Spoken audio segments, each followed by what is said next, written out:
Is public speaking the long-term goal? Is that what you want to stay into, or is it just something that you're enjoying doing at the moment? Good question. We sort of, I think in life we sort of fall into things to a degree. Look, I knew that I wanted to make an impact in the mental health space. It was a really, really big focus for me personally in my career. And likewise, once I'd been through it, I was happy to share it. I thought it was extremely useful for people to hear someone talk about it, particularly someone in the public eye.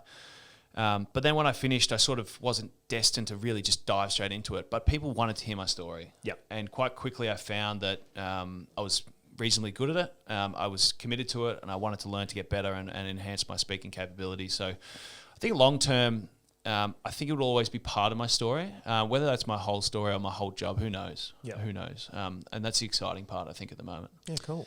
You're very young though, and that's a great point you make. There's a long way to go on your journey as well. So for the moment, the speaking circuit, I applaud you for doing it. It takes a lot of courage. There probably are no better people to speak to than Mr. Glenn Manton himself when it comes to speaking, because he's a superb exponent of it, and he does some great work with children and the disadvantaged youth. When you made the decision to retire from footy, was it a relief? Was it a release for you? Did you feel at ease with the decision? Was there a huge burden off your shoulders, or was it a little bit bittersweet? I think there was a few layers of emotion. Clearly, walking away from a really promising career, or in the eyes of the public at the age of 23, it seems a ridiculous thing to do, to retire from AFL footy. Yeah. Yet by the time I got to the end of that period of my life, I was so certain that I had more value outside of the game of AFL. Now, that's not to say that retirement didn't come without its challenges. I certainly had a few weeks there where, much like at the moment, where there was just not that much that was graspable. There wasn't that much routine that I could create. And as much as AFL players grow up very quickly, in some aspects of your life, you don't grow up at all, because you've literally lived with someone else's routine and someone else putting you into place for the rememberable part of my life. So I had to learn a lot really quickly. I had to learn how to sell myself. I had to learn how to show how I could be of value to others. And I also had to learn exactly what I wanted to do, which was a great transitional period. Whilst challenging, it was really, really important for me to go through.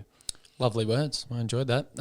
I just want to bring you up on a feature article or a piece that was done, I think, 18 months ago on the Age website. I was just reading it this morning, and I've been across your story because I have a story as well. I had mental health issues from about 19 till about 22, and I still have an anxiety disorder and have to run and do all these certain things that make me feel good. And I loved it's a really simple message, and I'll even quote it. You said, "When I'm not feeling great, it's about let's go and do something enjoyable. Let's take the dog for a walk, go surfing, whatever it may be, just to make yourself feel better." It's a really good message. It's a simple message, but it's a really powerful one as well, because I've been mentoring a few close friends as well in the last 6 to 7 years that have come to me and knew that I was fairly open about my problems as well. And I say a similar thing to them. I say, what makes you feel good? Listening to music, running, jogging, boxing, whatever you need to do, swimming, go out there and actively do it, particularly when you're feeling glum. So that message, is that something that you're continuously spruiking, on the speaking circuit and when you're talking to young people? Yeah, well, I commend you first and foremost for being so honest. It's such an important part of this journey we're on with our sort of society's understanding of mental health and the way we sort of come to grips with it.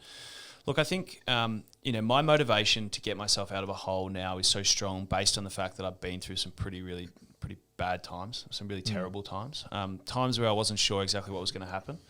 And so I'm extremely motivated now when things aren't perfect, that I can go out and do the things that I know will help at least mitigate that feeling or those feelings.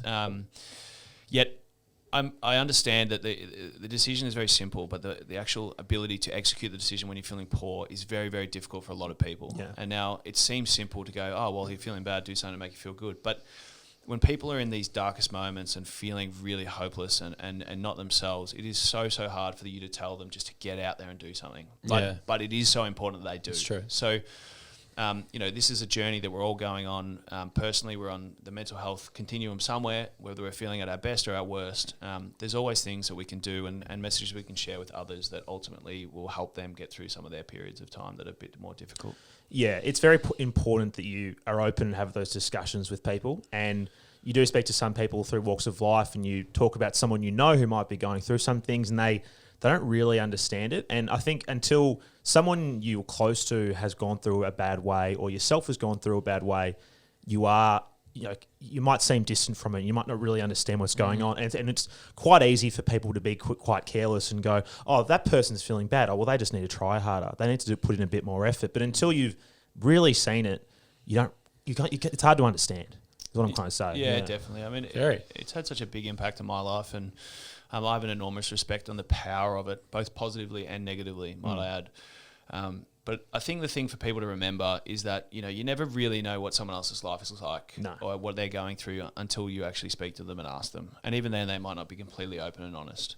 The message I tend to give to people is, no matter who you are, and I'm a good example of that. I probably had ticked every box of things you'd want to achieve by 21. $1 million a year player, AFL, just won a premiership, one of the best players on the day, did all the things and more that people could have dreamed of. Yeah. Yet I was really, really miserable. And every single year, we lose people from the most successful walks of life, whether that be entertainment, or sport, business, whatever it is, based on the fact that they're not feeling like they're valuable within themselves. So it's too strong a subject to ignore, and it is to a degree our responsibility to learn about this stuff. Put some time in. It's not hard. There are resources out there that are really trustworthy to learn about the symptoms, about how it affects people, and just generally what's out there, so you can be better equipped to help the people around you.